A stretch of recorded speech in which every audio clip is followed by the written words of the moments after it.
Okay, you guys see a message up in your upper left-hand corner that says recording is on? Okay, good.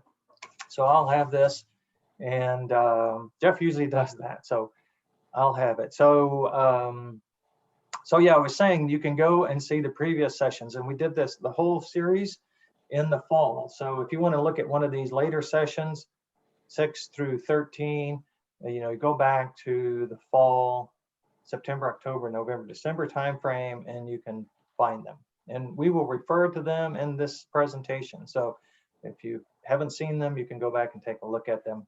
So we're at analyzing the job description today, and then next week we start there we go.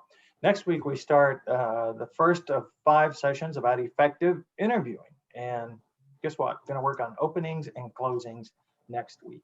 And then after those 10 are done, we have some special topics that combine the learnings from the previous 10. And so we'll do those as the last 3 sessions.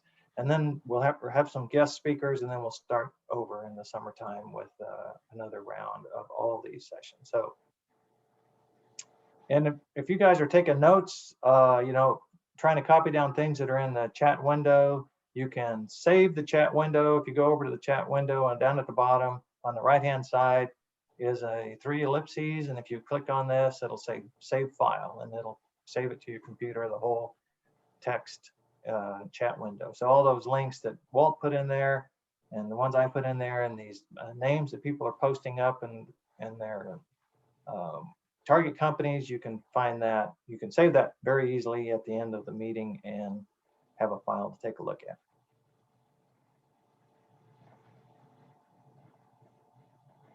Okay, so I'm going to do my part, and then Walt's going to do his part. Typically, I give him a kind of a high-level overview of the topic, and then Walt will dig a little deeper, and sometimes quite a bit deeper. So I think it's a good combination. You get an overview at the front end, and then more details and options and techniques to use from Walt's presentation. So I'm going to talk in general about job descriptions and working a bit with recruiters, and not so much about analyzing them, just about how they're structured and why the way they are. Why they are the way they are. There we go. So typically there's 4 parts in a job description. Now this isn't, there's a lot of variation in this, but there'll be a job summary, responsibilities and duties, qualifications, and then preferred qualifications, okay, typically, right? Now they may be called something else. The job summary may be called the overview, or it may be called the description, or it may be called the purpose, the job purpose, and the responsibilities and duties, may just be called responsibilities, right? I've seen one from a very progressive company, and it was pretty straightforward. It said about the role, and then it said you will, and gave a bunch of things, and then it says you have, and gave a bunch of things that they wanted them to have, and that was it. About the role, you will, you have, okay? But typically, this is what you see, 4 sections. The first 3 parts, and Walt's going to go into this a little more detail how this works, but for this purposes right now, the first 3 parts are used by HR to grade the position. So that's the information that's used to decide what the grade of the position is. That's the title. So it might be senior accountant as opposed to accountant, as opposed to junior accountant or intern. So that'll grade the position and the salary scale, the pay scale. And so that's kind of becomes a formal part of the job description. The 4th part, which is the preferred qualifications, is likely the only section that the hiring manager is allowed to modify because it has no effect on the pay scale or the grade.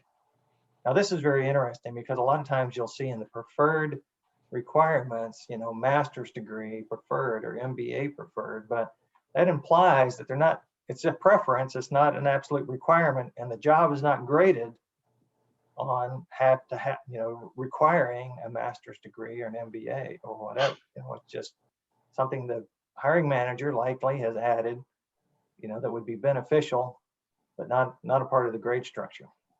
But that's usually the way that works, okay? And so they can add things there, and customize it a bit because it doesn't really affect the corporate governance part of the job description. And that's the thing to know about many job descriptions. And again, I say there's every now and then my mouse just stops working, guys.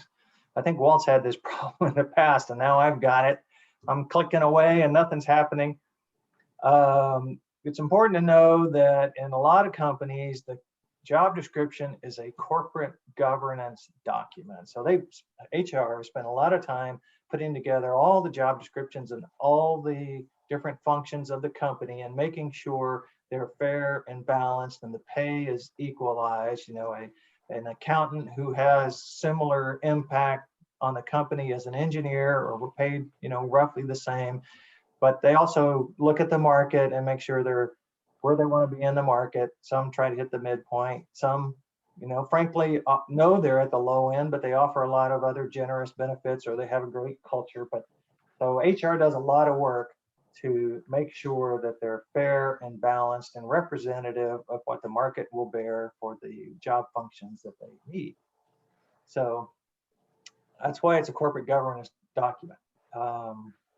And so therefore, it's kind of difficult to change it because it would have to be reconsidered in the context of all the other job descriptions that are related or involved. Okay, so it becomes an arduous task, a task that most people don't want to try to, you know, attempt. Right, once they figure out that it's very difficult to get one changed. But you know that what HR will say, well, there is this preferred qualification section, and if you've got something in particular that's important to you, Mr.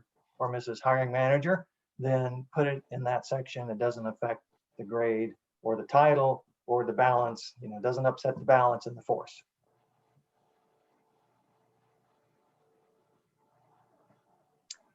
The other complicating thing about job descriptions is companies have different strategies about them. And so this is one of the things I learned when I first started hiring people, because the company that I worked for was really keen on putting out very general job descriptions. So there wasn't a lot of specifics in there. And I said, well, you know, we can fix this. We can put down, you know, exactly what I'm looking for.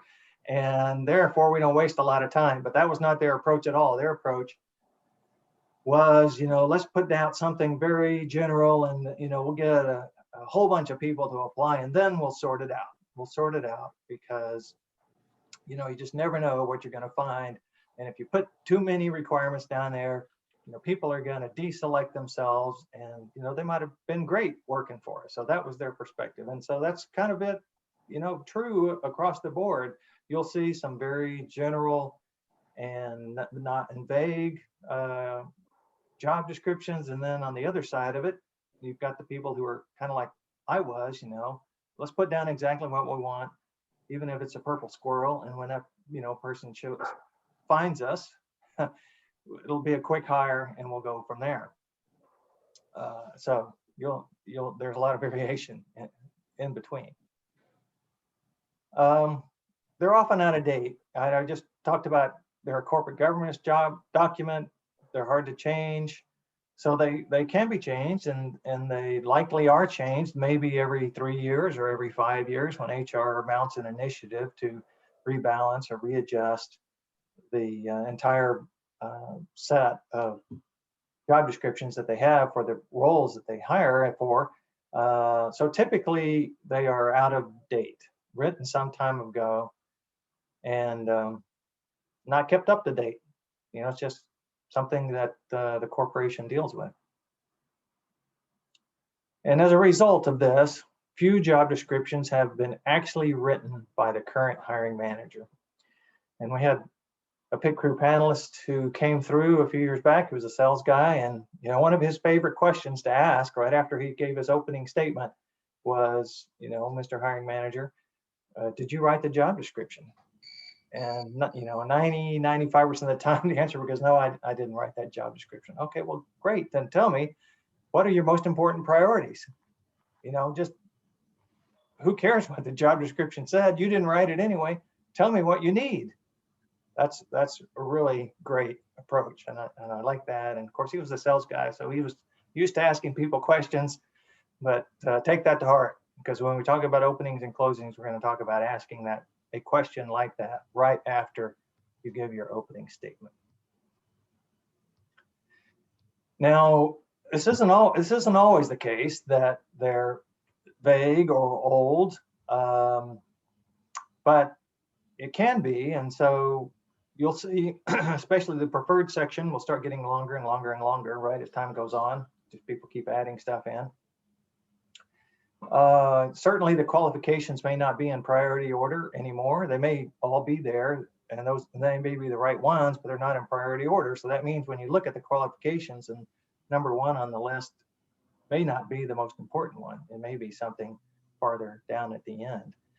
In organizations where changing the job description is not that big a deal, they often just start adding on things. They don't ever take anything off. It's just over the years, things get added and added and added. And so that's what I call requirements creep. And really that does nothing to help you, right? Just makes it very difficult. In your mind, you may say, well, I can't meet any of these, or I only meet half of them when there's 25. So just know that happens. I'll talk about how to deal with that in a little bit.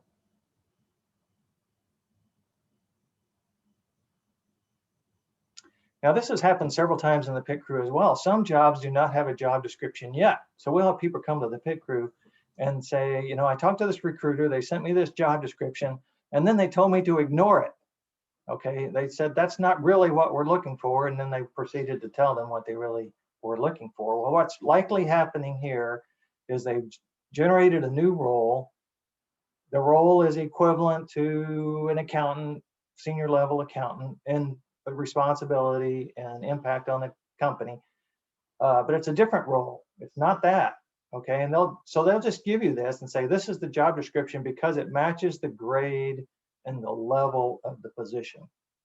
So don't be thrown off by that. What they're saying is they don't have a job description, but it's going to be this, the grade for a senior accountant, and it's going to have the responsibility that a senior accountant would have, an impact on the organization, so to speak.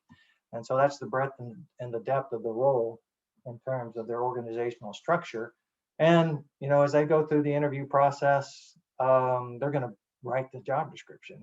And I think, it might be an opportunity for you. You may be one of the first person they talk to because they don't have a job description prepared. Now, the other part of it may be getting any job description done might be a 2 or 3 month process, and they just don't want to wait 2 or 3 months. So you may go all the way to the end without ever really seeing the job description. Just take careful notes, listen, and in a second, we're going to talk about doing your own research. All right. After saying all that, let's put in the chat window, how much trust do you have in the job description? Or inherently, how much do you believe job descriptions are a fair and accurate representation of what the company's looking for? Go ahead and stick that in there. If Jeff was here, we'd have a little poll where you could answer, put in 1 through 10, but we're just going to have to do it manually. And 3 to 4, 6. Okay, not much after my presentation. This is a loaded question, isn't it? 5 to 6, 4, 3, about 4, 5, 6.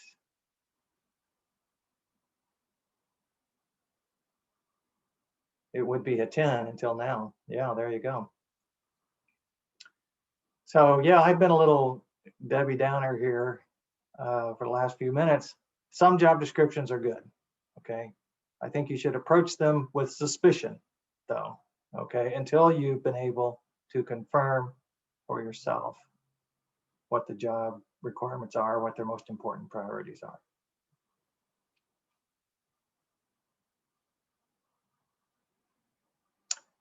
What actions can you take when there is no job description?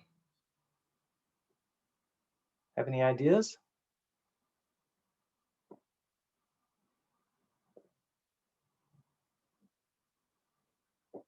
Crickets? Call and ask what they need.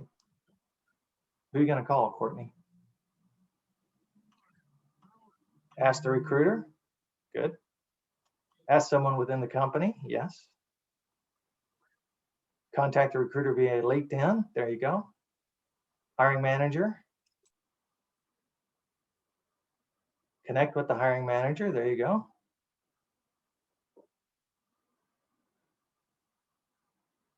What does Christina say? I've interviewed by title, recruiter, or connections. Didn't quite understand that.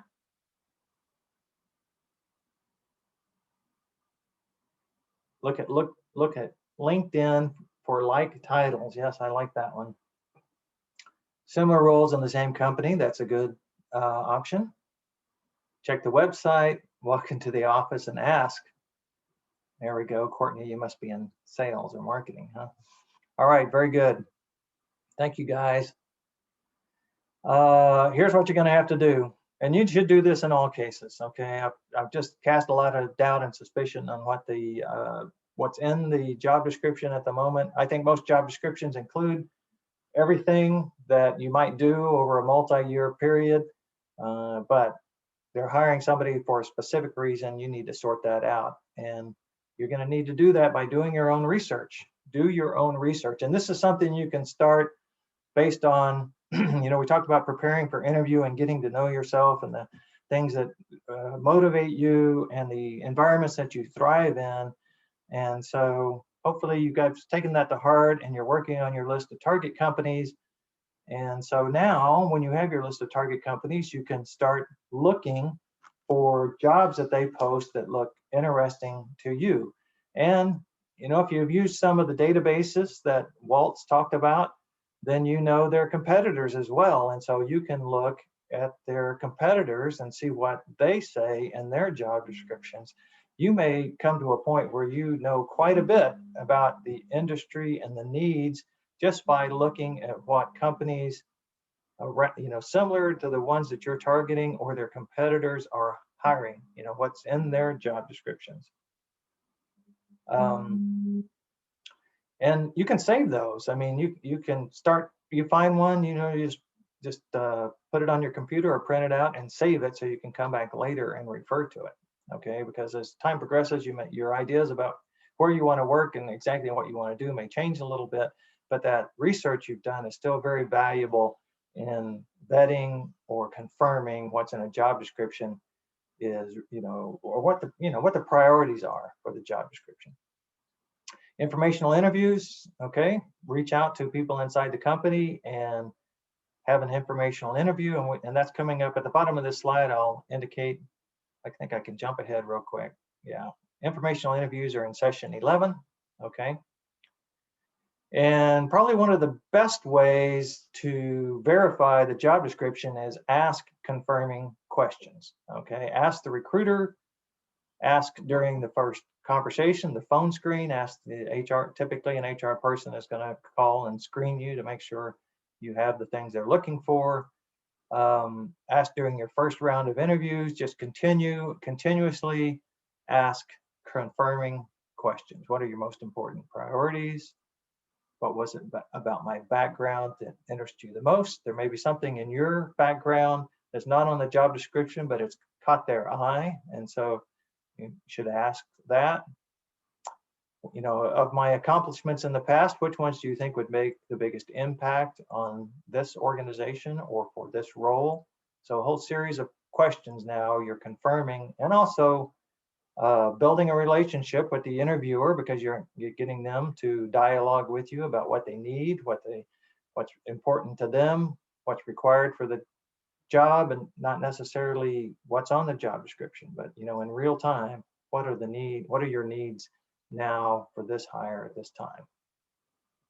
You may find that it matches the job description pretty well, in which case you're going to be well prepared for that interview.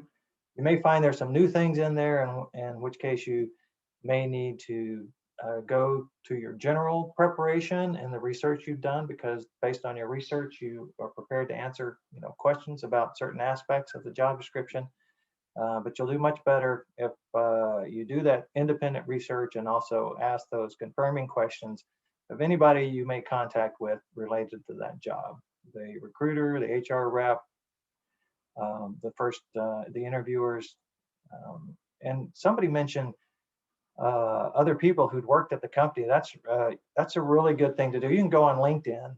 I think this is you can go on LinkedIn and find somebody who has that title at that company or had that title at that company, and then look at their background.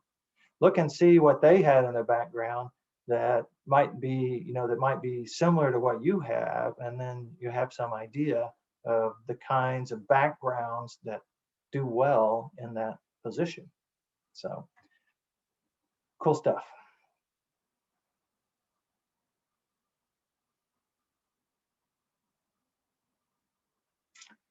Okay, this would be a poll question. Well, oh, there we go. Jeff must be back. Jeff, you back? Except for you're muted. Yes, I'm back temporarily, but the power's gone on and off at least a dozen times. So. Oh, okay. Yeah, it's probably that transformer. Okay, so how close of a match? Oh, now I can't see it because it's in blocking my screen. How close of a match to the job description would you need before you would pursue an opportunity? Okay, there you go. 16 out of 41. Let's give it a few more seconds.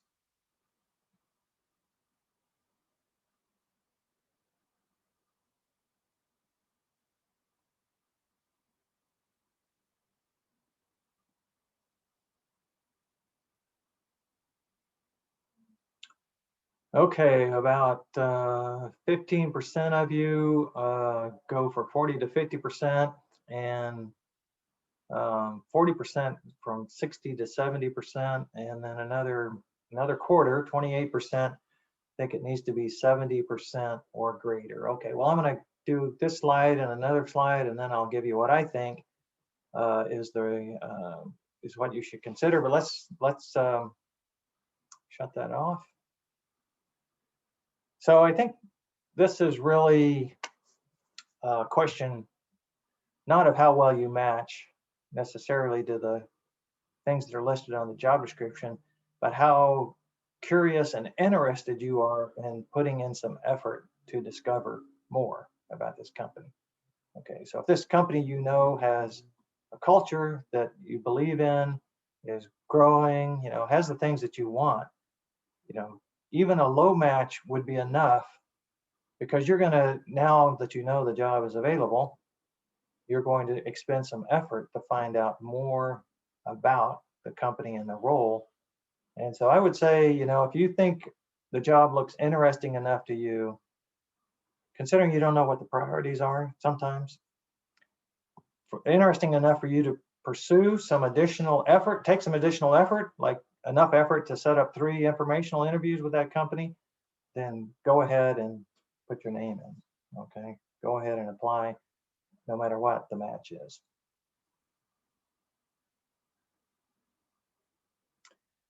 And so let's talk about why companies hire people. And this is kind of a transition slide to what Walt is going to talk about. But consider this. I've got a couple of examples to give you. So a very thin job description. So this was 2/3 of a page, not even a whole page for the job description, with lots of white space. Brian McGovern got this. He was, and all they required was 1 year of HR experience doing any kind of HR work. Now he happened to be focusing on benefits. But what do you do with a job description like that? What does that tell you? Well, what that tells you is they're likely looking for someone who's the right fit more than someone who has a lot of experience. Okay, the right fit. Some basic requirements, a year of HR experience, and that was the only real thing. I think they wanted a college degree as well, but they didn't specify any particular specialty, and didn't have to be in marketing, didn't have to be in organizational development, or just had to have a college degree and 1 year of HR experience, and that was the full extent of it. So they're clearly looking for something close to entry level, but also believe they can train you to do whatever they need. And so fit, I would say, culture, personality would be the most important thing. Now this is a good example. This is a product line manager for a smallish company. So this is like 200 people. And they did military work, and this product line manager was supposed to be for their power systems. So this is what the job description said: power systems product line manager. Well, who they ended up hiring was a product line manager who knew nothing about power systems, okay, but worked for one of the largest suppliers in the nation, Honeywell, in this area, military government contracting that they did. So in the end, even though that wasn't on the job description, what they wanted was somebody who had connections and, let's say, cachet, experience working in one of the biggest players in the industry. They thought that would help them out. And as a matter of fact, they rewrote the job description to take out the power systems requirements so they could hire her. Okay. So, can or will a company create a job for you? Absolutely. I've got 3 cases here. I think I can tell them real quick. City of Dallas, Monet Schumann was her name. She's an actuary. She worked for a company who did benefits, sold benefit plans. Okay. And of course, the City of Dallas buys a lot of these plans. Different departments buy different plans, but some of these are savings plans, for instance, but they could also be medical plans. So she was an actuary. She was out of work and met with the City of Dallas, the manager who ran the whole department. They were having a conversation over lunch, and she was making a pitch to the City of Dallas through this manager that the City of Dallas would benefit from having someone like her, someone who had worked in the industry, on their staff. And he agreed. And it took about 6 months. The city manager had to approve this job description that he invented, but he pushed it through and they hired her. Okay, it was a job the City of Dallas had never had, actuary who worked directly for them in their benefits department. USAA, another example. This is, I got to look at my notes here. This is Adam Little. So he was in the Air Force for about 20 years and did cybersecurity. Similar kind of thing. I think he actually posted for a job and ended up having a conversation with a hiring manager who realized that the company could benefit from his experience, but they didn't have a job opening for that kind of thing. Okay. So this is a very hot area now. And so they created a job for him, and he joined USAA. Broadcom's another company, a little more interesting. This was a accounts payable position, I believe, or accounts receivable position. So it could be done in any company, okay? And so he met for a lunch meeting, a networking meeting with one of his previous bosses who was now working at Broadcom, and they had a nice little conversation, and he was talking about his experience, since they had seen each other last, and that lunch turned into an interview. And they actually discussed salary and had an agreement that he would come to work for them. And then the Broadcom manager went off and generated a job description and, had to get it approved. So that, took a little while, 8 or 10 weeks. But yes, they created a job for him because he had what they needed. So I would say, go for the low end. If you match 50%, even maybe 40%, if it's a company you want to go for, you've done some research, you believe you have a good story about how you can help them, even if you're not a great match, because the job description may not capture the most recent priorities. It may not, it certainly can't capture the uniqueness about you and the things you bring and the background you have and the accomplishments you've achieved. So go for it. Go for it. And of course, you need to be willing to have done that research and to continue to do the research if they engage with you. But don't let the job description hold you back. Just don't let it hold you back. That's my advice. Well,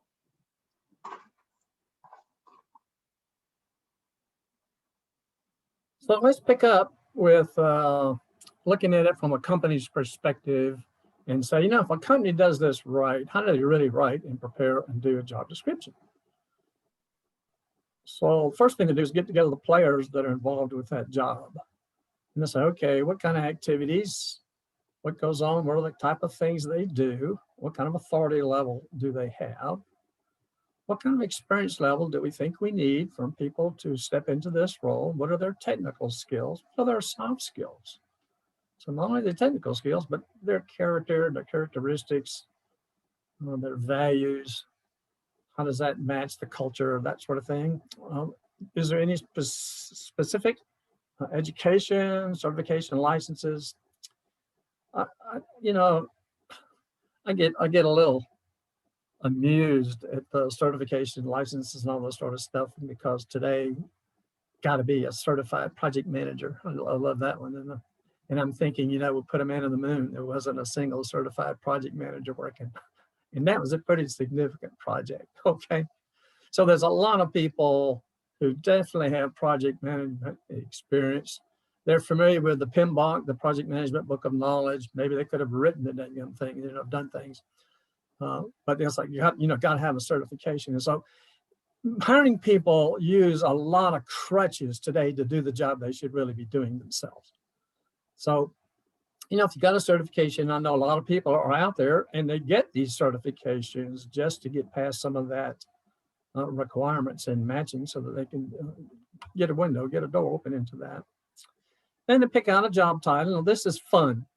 I had the same job for a company for 10 years and I had 4 job titles. We would change for whatever reason. And so it would be, and I suggested to the company that we get t-shirts or shirts with our, first of all, our company name had a Velcro patch because we were bought 3 times. And then you have another Velcro on the other side for your title. And you could just change the title of that and stick it on your shirt every time the company changes its name or you change your job title. Then you got to have a legal review, make sure everything is copacetic with that for the 88 EEO, make sure that you're following the law. And then you update as needed. And that's where things fall down, okay? So how many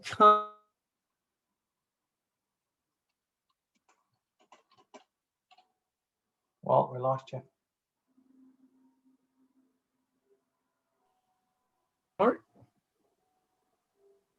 I got lost. Yeah, you blanked out there for about 20 seconds. Oh, I did? Yep. Okay. So how many was the last thing we heard? How many? So the last, you know, we're talking about companies and how to go through writing this job description. And so the big problem is updating. I mean, there are a lot of databases out there. And one of the questions I would ask sometimes if databases, and I'm involved with the database, is how is it kept updated? Because that's one of the toughest things to do. But nonetheless, so a company might do this one time and kind of get all of its jobs together. Now, it depends on the size of the company too, as to how they pull these job descriptions together. Smaller companies are not going to go through all this process. They're just going to kind of write a few notes down on a napkin, say this is kind of what it is, and bring somebody in and they have a talk and a conversation about it to kind of see what's going on, what's happening, what this person can do, and, you know, just discuss the situation, the thing of the company, their objectives, what they're trying to achieve,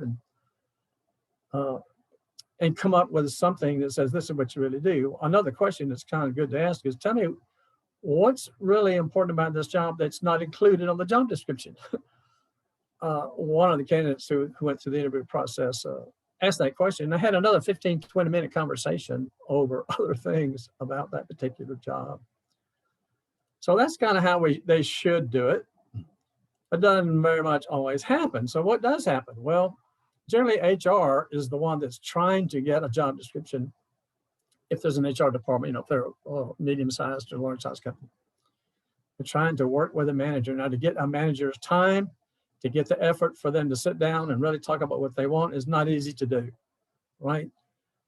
It is my contention that the hiring process is the lowest item on the to-do list. Everything else will come in front of it. Anything else can take priority over it. We will work so hard doing the job of the person we want to hire and not have enough time to hire the person to do the job, okay? Those kind of things happen, but they work. But HR doesn't necessarily and really understand the job. They're trying to get good information as best they can. And so they'll ask a manager here, write something out, and then they'll kind of edit it and they'll go there. They may work with a hiring manager or not.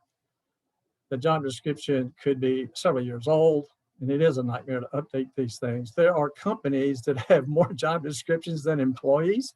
I mean, the job descriptions just live forever and ever. And it's, how do they keep all that up to date? It's very hard. And lots of times they're wish lists. All right, this is what we would like to have. This would be the dream. I mean, you look at it, you know, you might have heard the expression that, you know, God already has a job. This was pretty difficult with all the lists and everything that's included in there. So they kind of come out with these wish lists of what they'd like to have. And then if it's a recruiter, also, some of them prepare what I call an intake document where they ask questions and try to get the information so they can do a job match. And amongst the recruiters that I've talked to, there's this idea of about 80% don't really match what the job description is that they supplied to the recruiter. Very interesting. So there's a lot of dysfunctional processes and things going on in the job search, but they're not that hard to overcome, all right? So we take that job description, we want to validate it, verify it, start with it, and go from there if that's what we have. But of course, we don't want to really depend on it. So it's a starting point.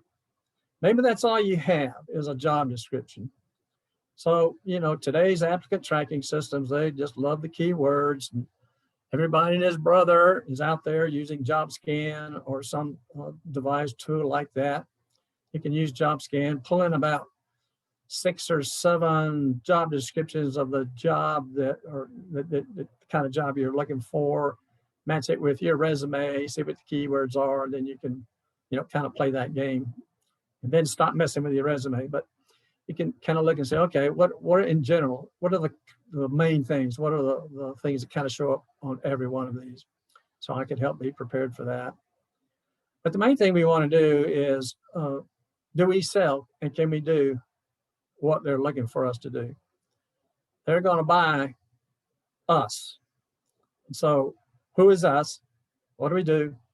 How do we help? What kind of soft skills do we have? And is that going to match what they're looking for? In that preferred requirement section, you'll also often see soft skills listed, spread throughout. But rarely do I see one that doesn't mention you are top-notch, excellent, most exalted guru of communication. All right, written, presentation, all this kind of stuff. I'm so glad that all of us are pros and experts at communication. So that's a very common one. But the question is, does it match what we do? So I use the I am, I do, I help model. Companies by who we are, what we do, and how we help. Who are you? I'm this type of person. If y'all were to describe myself, I would use words like, you can rely, you can depend on me. I'm accountable and responsible for my particular role. If you need something done, if you give it to me, you no longer have to worry about it. I will take care of it. If I need additional authority or additional help or something, I will be at your door.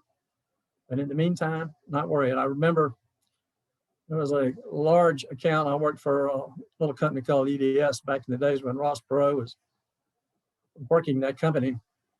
And the state of Florida had a turnkey system. It was about an $83 million contract. We were developing a system. We were putting in hardware, software, everything like that. And the whole idea was, what were their values? What were they really looking for as an employee of EDS, that was the company, to work with this company? What was the culture of EDS like? What does it really mean to say, these are the things that I do in this company, and these are the results that I can achieve, what I can do for you? So I was tasked with the training. We only had to train 10,000 caseworkers across the state. I had to do it by district. I had to put together buildings of classrooms. I mean, it was a big project and a big deal on that. And so they were talking to me about the job and said, can you do that? And I said, I can do it. I'm going to need help with real estate. I'm going to need help with this, you know, whatever else, you know, to accomplish certain things, but I can do that job. So that was a good job match. So let's take a job description and analyze this with the I am, I do, I help. So I just picked out a project manager job description, and I went through and said, okay, let me go look at all the soft skills, and I'm going to put them in red. There's a lead, multiple projects. There are 2 skills there, multitasking and leadership, okay? Down there, it communicates effectively and consistently. All right. Sound judgment, critical thinking, leadership, sense of urgency. Okay, so I marked all of those. And then I went through and said, all right, what do you do?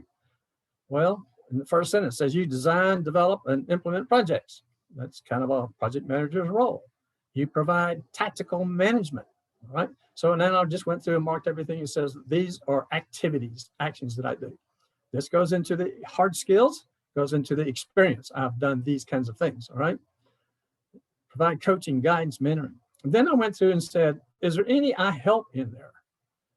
And sometimes in some job descriptions, not all, you'll say you do this activity, or you'll have something and they'll follow saying ensuring, or in order to, or to. So I looked at an activity, and like under primary responsibilities, one of the activities is you manage activities associated with a project, ensuring business solutions delivered on time within budget and meet corporate standards. So if I was in an interview, I want to make sure I don't want to talk about corporate standards, okay? Now, most project managers do this budget, on time, and within scope. That's the 3-legged stool. And I've heard every project manager say that. Say, what do you do? I do these 3 things, and they're all the same. They don't differentiate themselves in saying that. But what are the corporate standards? So I'd be interested in finding out more about that. All right, so I went through the whole thing and put it out in I am and do I help. And so it kind of comes like this. Here's some I ams. So I listed all of those. And I'm going to talk about critical thinking a little bit more in detail. Then here are all the I do's. I mean, these aren't a complete list. And I put coaching, guidance, and mentoring. That's kind of a I am and I do at the same time. I coach people, that's an activity, but I serve and, out in the role, I am a coach, all right? I provide guidance and mentoring, all right? So those really fit both sides of it, but that's the I do side, and then the I help, so I'll put down all I helps. These are the things they want me to help them achieve. So now I got a good definition of the kind of person they're looking for, the kind of activities they expect me to do, and the kind of results they want me to achieve with doing that type of character, those type of values, and those type of activities. Then I take a look at the job description. Here's one way I suggest that you break down a job description. And you make a table. On the left is every requirement.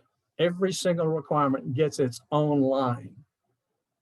4 soft skills is 4 lines, all right? So I take a look at every single one and put it down the left and say, okay, what's my experience with that? How would I talk about that particular requirement? Is there anything that I've done that has value added to doing that particular action and that activity? So the activity says promote the continuous improvement of service quality, productivity, and customer satisfaction. So that's an I do, right? So have you done that? Yes, here's the kind of things I've done.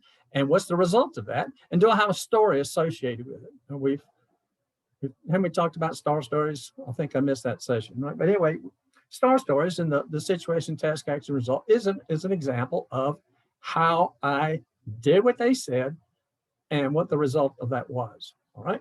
And I do that for every single item in the job description. So that's our starting point, remember. It's not the end all. Now, I want to take a little time out because I'm seeing 3 different things showing up in soft skill requirements, the I am side, that are, in my mind, I don't know if everybody's really clear on what they mean, even the hiring manager or the person you're talking to. Diversity and inclusion, now that's showing up in the ADA. It'll be down in the bottom. It's not going to be listed a lot as a particular bullet in the job description, but they're almost always in. These are the practices they do with diversity and inclusion. The EEO, not the ADA. So it'll be in a statement when they have their, that usually at the bottom of a lot of job descriptions. A lot of them are calling out for critical thinking. Now I've asked people what critical thinking is in an interview, and I've discovered I haven't found anybody that knows yet.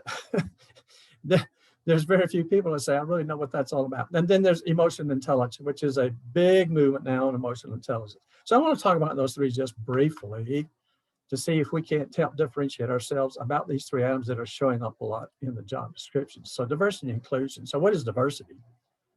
Basically, it says, does your business community match the community in which the business operates? All right. So you're looking for percentages of people. You're trying to match different types of requirements, percentages. That's a lot of reports that particular public businesses have to give on what they're doing on their diversity. There's generally diversity plans, programs, goals, objectives. There's measurements. There's a lot of stuff done with the diversity.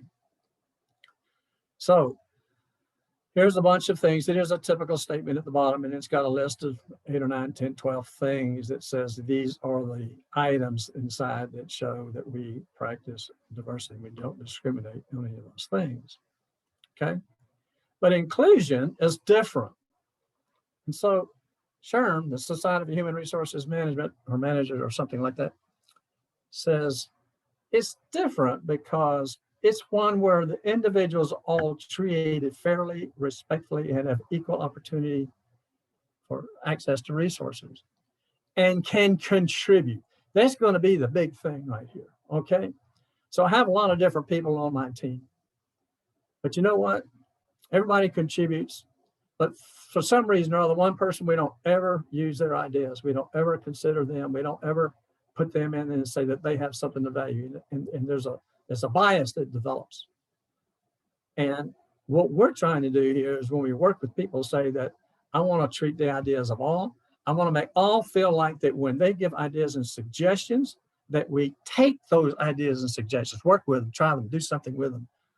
Because, you know, in leadership development, which I did a few years inside the organization, there were many times when I was talking to a leader and say, your people say that you don't listen to them. He said, yes, I do. I said, no, you don't. He said, yes, I do. And I said, well, they say you don't, so what's different? And it really comes down to the manager hears what they said. The team says the manager never does anything about what I said, okay? And that's inclusion, doing something about what your people are telling you. So, you know, you feel like you belong to the company and that you are making a contribution. That's the key across all different categories. Let me get to critical thinking. Critical thinking is kind of a factual process. And I just look at facts, data, and evidence to make decisions, right? I don't just throw it on the wall and see what sticks. Don't just have some intuitive ideas. I'm really thinking about what's the information that I have that can help make that decision. So you do it objectively. And the trouble is we all have biases. We don't know what they all are. We have personal feelings. I mean, I have my filter of the world. There are other people that operate differently, and I look at them and say, I do not understand how they can operate that way. Okay, I do not understand. Now, my wife, God rest her soul, was very, very creative. I'm very, very analytical, okay? I would swear that you could cut out the left side of her brain, you couldn't tell the difference. She was just all working on her emotions and stuff. She was very creative. She was wonderful. She had gifted skill. I mean, it was tremendous. It was really good.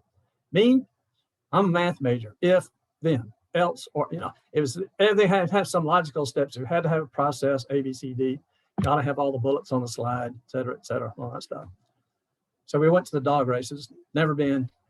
And I don't know anything about dog races. Don't know about betting or anything like that. So I'm looking at the back of the first page and it's talking about trifectas and all different types of bets and things like that. Now I know there's no need for me to talk to her and explain these things. There's just no need to go through it. But the trifecta, first 3 dogs, right? So I'd say, who do you think the first 3 dogs are that are going to cross? She said, 2, 6, and 8. I said, okay. Who do you think is going to win? She said, 4. Now I'm at a loss. I do not understand that. I work by logic. This is totally unbeknownst. I just do not know where that must come from. And I said, I don't understand. Why do you think 2, 6, and 8 are going to beat all the other, but 4 is going to win? She just simply said, I don't know. Okay. All right. Well, I changed it to 2, 4, and 8. I should have bet 2, 6, and no doubt I won $1,500 on a $6 bet. So I told her not to mention any more numbers. I didn't bring enough money. So critical thinking is without that bias and influence, and it's based on that factual information. So what kind of skills do we need? You need to be able to identify the problem. I remember the problem-solving process. First thing you do was recognize what the problem is, right? Do your research with information and evaluation, identifying biases. Now, this is where you've got to set aside personal biases. The best way I know to set aside personal biases is to listen to others' ideas as if they were better than mine, all right? Don't let my view of the world override anything. Let all others' view come in. Now there's some inference. We've got to be able to draw some conclusions. We've got to determine relevance, what data is relevant to this, and have some curiosity. So if I'm in an interview and they have critical thinking and they say, what are your strengths? You say, well, you know, this thing called critical thinking has really got my attention in the last several years. I mean, it's coming up and showing more and more and more. And so one of the things I like about critical thinking is making sure that I understand what the problem is, doing the research, and making sure I identify the, and I go through these things that say, these are the skills and things that I have to help me be successful at critical thinking. I think you would blow people away with that. I would hate to ask the manager what critical thinking is, because I think it would put them on the spot. I don't know if they know the answer to that. But anyway, that's just an example of using critical thinking. Then emotional intelligence. There are some people today that say, this is it, emotional intelligence, you don't need anything else. Emotional intelligence will define success and non-success in a role. I mean, they are strong believers in this, and it does have a significant role. But the idea is dealing with other people. Would you agree that all communication is more effective if you come from the other person's frame of reference? You know, it really is when I'm talking in so that I'm talking in their world, not my world, right? That way, when I communicate with them, we are lockstep. I'm building rapport. I'm making a connection. I'm kind of understanding from their perspective how they think about things. Now you think about an interviewer, just an example. Suppose that you are an interviewer and you've got all these one-way video interviews. And so you sit down and you start listening to them. Now, Jeff has done a thing with a particular person and looked at some of these, and they gave him four example interviews of like 4 questions each. If I'm right, Jeff, nod your head. Well, Jeff told me that after about, I don't know how many minutes, he got tired. He didn't want to hear anymore. I mean, and it was the answers that were doing it, okay? This is the key. The answers were just not interesting. The questions weren't short or whatever it might have been. And so if I'm having that perspective and I'm going to do a one-way video interview, so, okay, I got to do it in such a way that when the other person is watching this video, they catch on, they see some interest, they like listening to me. I got to act and behave in that way, be genuine and authentic. So I can't sit there and just answer questions. I got to do other things. Workshop will help you with that. So now that we kind of understand what is in their world, then we can adjust our behavior. You know, we do this all the time. We've probably had multiple managers in our lives.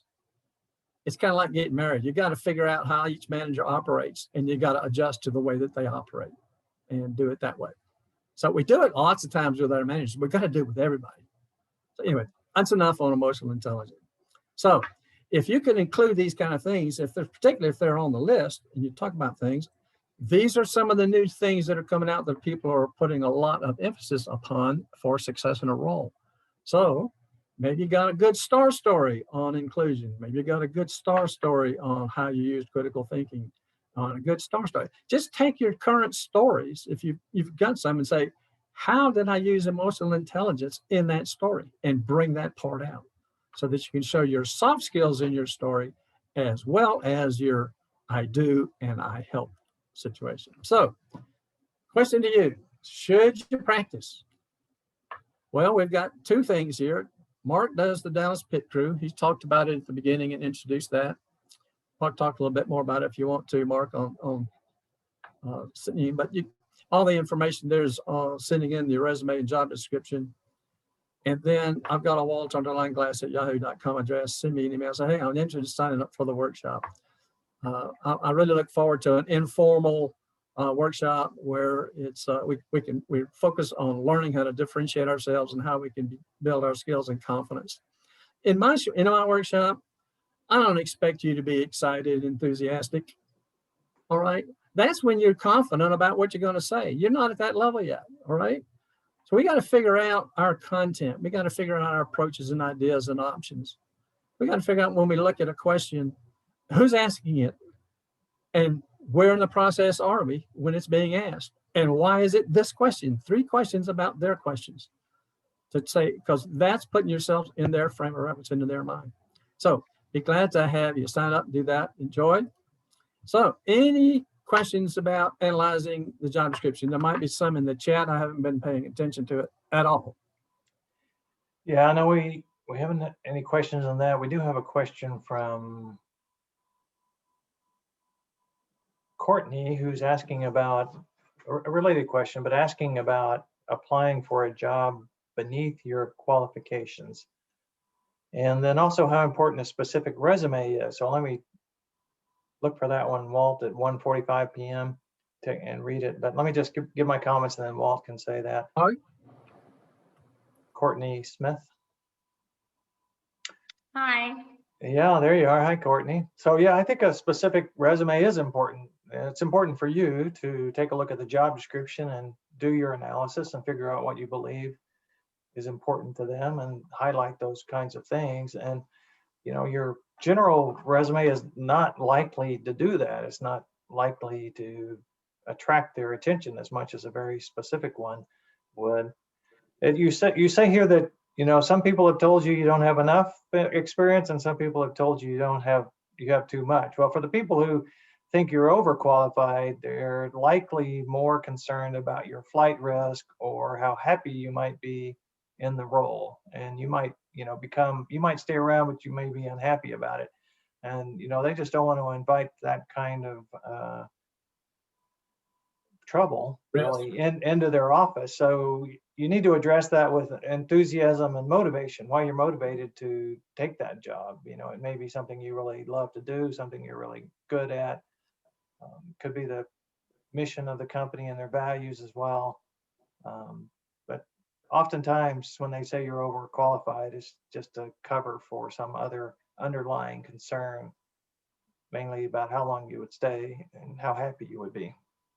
And I think of it more of like, you know, just go ahead and like, even if you can get a job in the mailroom, if it's a company you want to work for, you know, you just get in there and you start somewhere. Mm-hmm. So that's kind of like the conundrum I find myself in. I have a consulting background, so it's broad-based and entrepreneurial background. I've done well in each one, but it's kind of all over the place. So anyway, that's just kind of I found myself stuck in the middle. And that's your motivation. I mean, at this point in your career, the culture, you worked a lot of places, you've had a lot of consulting engagements, you realize more than you did years ago that a great culture is where you want to be. Yeah, I want to be part of a team again. Yep. Well, Thank you got you. anything to add? Yeah, let me add a few comments about overqualified. Number one, is this the job you want? Is this the job you really want? All right, because you already know more than likely that you're overqualified. All right, you've got some indications of that. Number two, if this is the job you want, sometimes the phrase is called dumbing down your resume. But what you got to do in your resume is make a resume, send them a resume that matches their job description, the things that you can do on their job description. All right, because you're already settling overqualified. The first sentence I see says over 40 years experience, and it's all right, too old, too overqualified. You know, just don't mention the years, you know, things like that. And so while I have over 40 years, there's probably only the last 10 were worth anything. And that was. So when people are asked, don't you feel you're overqualified? Here's what I often hear: no. And look at all the stuff you're getting. And so what have we done? We've disagreed with them. They think we're overqualified. That's why they asked us, don't you think you're overqualified? Yes, no, I'm not. Yes, you are. No, I'm not. Yes, you are. I mean, so we're arguing, we're disagreeing with them. Exactly the person you don't want to work with. Right. And then we confirm we're overqualified by telling them all the things we can do. Okay. So I suggest that that's not the great strategy for answering an overqualified question or talking about being overqualified. So if you really want this job, the way you would treat that, it says, well, I'm glad to hear you say that. And yes, I do have additional skills and things that I can do up above and beyond this job. But let me tell you this. This is a job I want. This is what I want to do. This is what excites me. These are the kind of things I can help achieve. Now, when you talk like that and you show your enthusiasm and genuine experience, you're convincing me that this is the job you want. Okay. And if you just come in there and say, you be the interviewer, Courtney, and I say, well, I love this company so much, I want to be a part of it. I'll take anything you have just so I can get in the door. No, are you going to hire me? I would say, please be more specific. We actually have specific roles that we're looking for. Okay. So you got to look at the idea of saying, would that sell as a reason to say, I just want to get in this company? Do you think they're still going to have concerns about you leaving? If you think so, you got to answer in such a way that you answer that concern. We have to answer the motive to the question of overqualified more than we answer the question. Because if we don't clear up the motive and make sure that we're not a risk, we're not a flight risk, because Mark hit the nail right on the head. The biggest concern is being a short timer.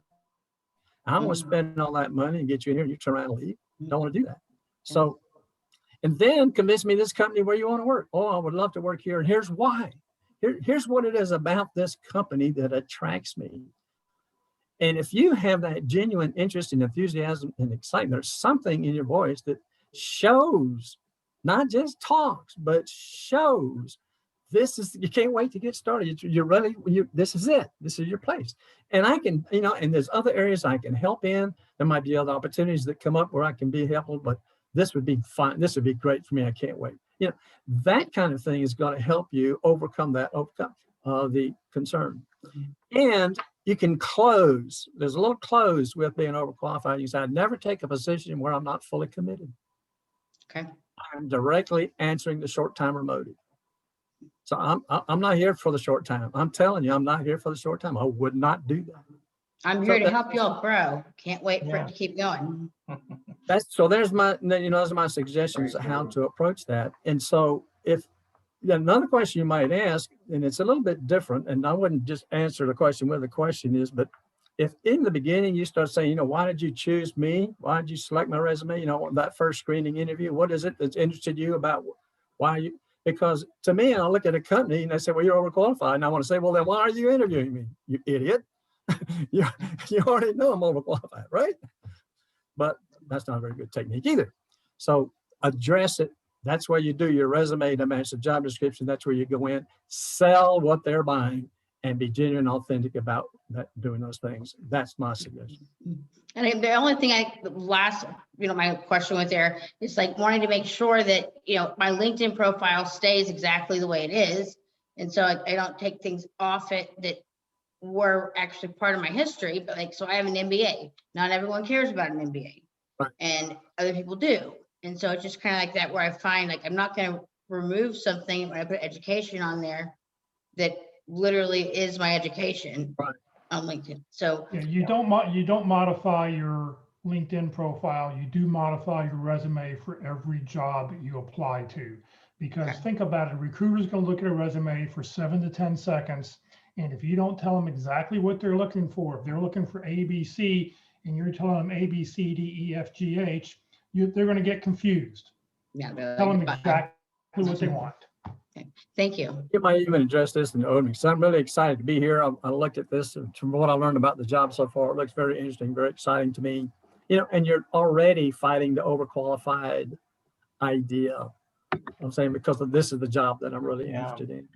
Another thing you can say up at the beginning, ask at the beginning, since you have a broad background, you can say, what was it about my background that you believe is going to make the most impact here? Okay, now, if they come back and they say, well, you got too much, and you can say, well, I'm going to nail this. Isn't that what you really need? and hopefully they'll tell you more than one thing. And if they don't, you should ask, what else, is there, and that you saw in my background that could be a big impact. And you can just, eliminate that question. It never gets asked, right?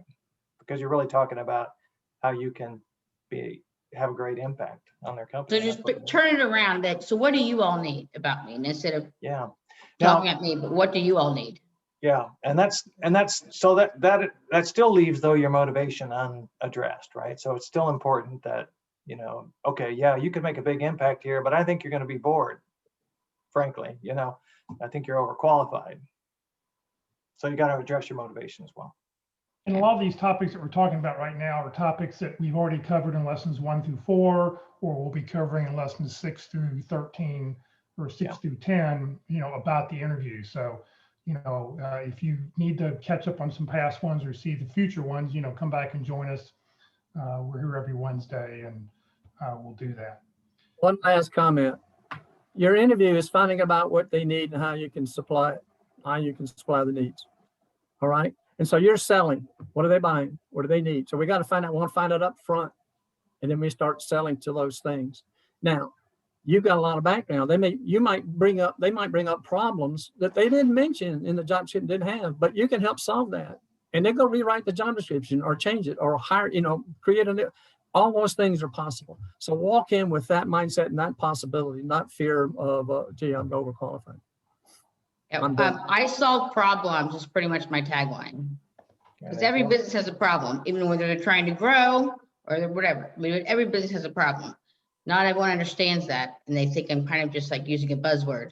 Seriously, that's what I do best. I love people. I love helping solutions. I love creating solutions, creating value, and solving problems. There's only one problem with that. Everybody on this Zoom meeting does the same thing. Everybody here's a problem solver. All right. So add to that. You got to differentiate yourself with adding to that, saying, here's an example. Here's the kind of problems I solve. Or you find out what kind of problem they have. You show an example of that. That's where you change that from just the generic to the specific. Thank you. Right. All right. Well, if you want to connect with Mark, here's Mark's what Mark's LinkedIn profile looks like.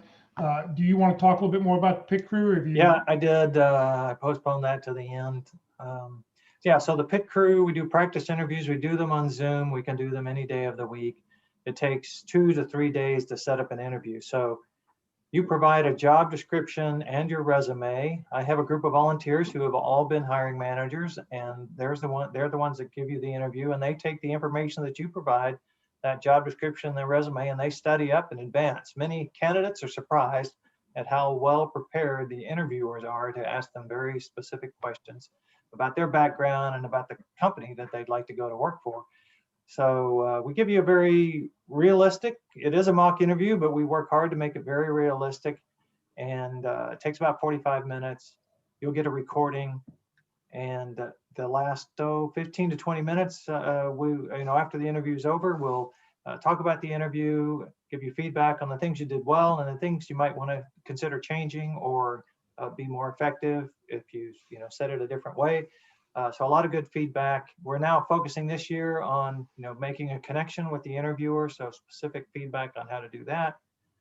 And you can practice as many times as you like, and you don't have to have an interview scheduled to come and practice. You can pick out a job description that looks good to you, your dream job, and send that in and just tell us it's not a real opportunity.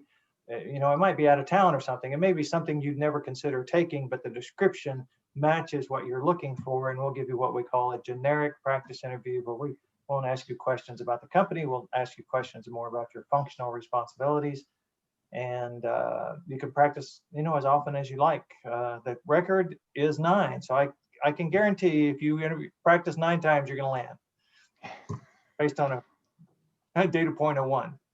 Great. And you happen to coach on one particular topic? Oh yeah, I coach. Keep forgetting to say that. So besides doing the pit crew, I coach on one question: why did you leave your last job? And that may cause you some angst. And so we'll have a one-on-one session, and I'll hear your story, and we'll talk about how to relate that to the questionnaire and any follow-up questions that may be generated by your situation. So it's an important question to answer, and many interviewers are interested in your previous history. I know one of our coaches, Carol Burkell, will ask, so tell me about each role and why you left. And if you got 5 or 6 on your resume, she wants to hear, a couple of sentences on each one. And so if you've got a complicated story to tell, let's get together and we'll simplify it, make it effective. All right. So if you want to connect with Mark, that's Mark's LinkedIn profile, Mark A. McDonald.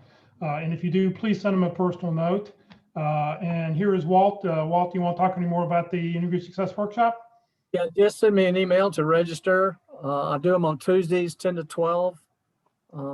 That's me, and I'll give you a schedule and get you scheduled. Somebody asked when's the next workshop, and so guess what? Next Tuesday, the 9th. So if you're interested, yeah, you send Walt, and if you want to Yeah, send, I just, I'm a 3 cancer and COVID survivor now, so I've just opened myself back up to get back in business. Finished my January COVID month, so I've been out of the workshop business, but I'm now taking reservations and scheduling to get registered. So next Tuesday is I got openings for 2 people. Congratulations. I'm glad you Thank made it you. through. yeah. All right. Well, please join Career DFW and Career USA each week. Every Tuesday, we do a LinkedIn presentation. Every Wednesday, as you are right here, we do interviewing. And every Thursday, we do an effective resume class at 1 o'clock each day. And then every Friday morning, the North Dallas Plano Career Focus Group meets at 9:30. Let me tell you about our upcoming programming. Tomorrow, Thursday, for Effective Resume Thursdays, we have a special guest speaker tomorrow, Tony Bashera, who happens to run Babbage & Associate, one of the oldest and largest recruiting firms here in the Dallas-Fort Worth area, is going to be our guest speaker. And he's going to talk about the top 10 big mistakes of resume writing. Tony looks at 200 to 300 resumes every week. And so if you want to get his top 10 issues that he finds all the time, he's going to do that.